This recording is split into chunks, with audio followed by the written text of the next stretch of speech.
नमस्कार, मैं सचिन कौशिक। आप देख रहे हैं सिटी तहलका। सोनीपत के अंदर आज बारिश हो रही है और बारिश के चलते किसानों की भी परेशानी बढ़ चुकी है।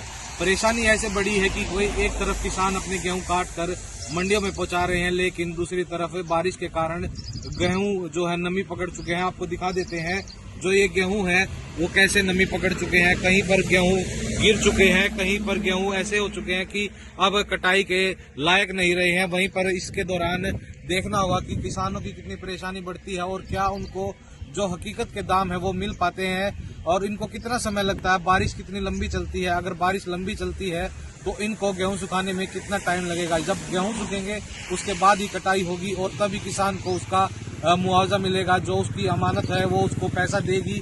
लेकिन अब मामला ये अटकता है कि गेहूं जो है बारिश के कारण नमी पकड़ चुके हैं, उसके बाद नमी होने के बाद कटाई ना तो कर सकता है किसान और ना ही उसको कहीं पर बेच सकता है।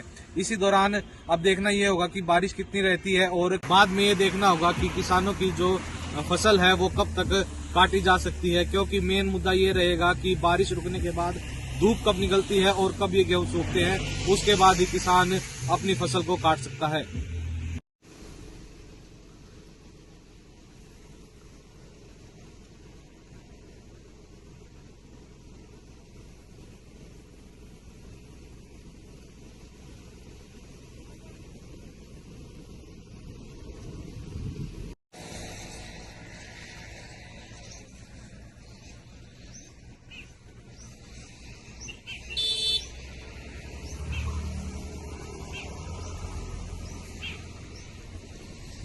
नमस्कार, मैं सचिन कौशिक। आप देख रहे हैं सिटी तहलका।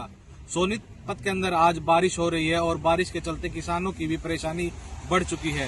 परेशानी ऐसे बड़ी है कि कोई एक तरफ किसान अपने गेहूं काट कर मंडियों में पहुंचा रहे हैं, लेकिन दूसरी तरफ बारिश के कारण गेहूं जो है नमी पकड़ चुके हैं। आपको दिखा देते हैं जो ये गेहूं है वो कैसे नमी पकड़ चुके हैं। कहीं पर गेहूं गिर चुके हैं, कहीं पर गेहूं ऐसे हो चुके हैं कि अब कटाई के लायक नहीं रहे हैं। वहीं पर इसके दौरान देखना होगा कि किसानों की कितनी परेशानी बढ़ती है और क्या उनको जो हकीकत के दाम है वो मिल पाते हैं और इनको कितना समय लगता है, बारिश कितनी लंबी चलती है। अगर बारिश लंबी चलती है तो इनको गेहूं सुखाने में कितना टाइम लगेगा। जब गेहूं सूखेंगे उसके बाद ही कटाई होगी और तभी किसान को उसका मुआवजा मिलेगा, जो उसकी अमानत है वो उसको पैसा देगी।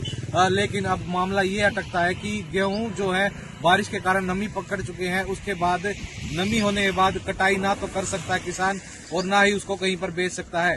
इसी दौरान अब देखना ये होगा कि बारिश कितनी रहती है और बाद में ये देखना होगा कि किसानों की जो फसल है वो कब तक काटी जा सकती है, क्योंकि मेन मुद्दा ये रहेगा कि बारिश रुकने के बाद धूप कब निकलती है और कब ये गेहूं सूखते हैं। उसके बाद ही किसान अपनी फसल को काट सकता है।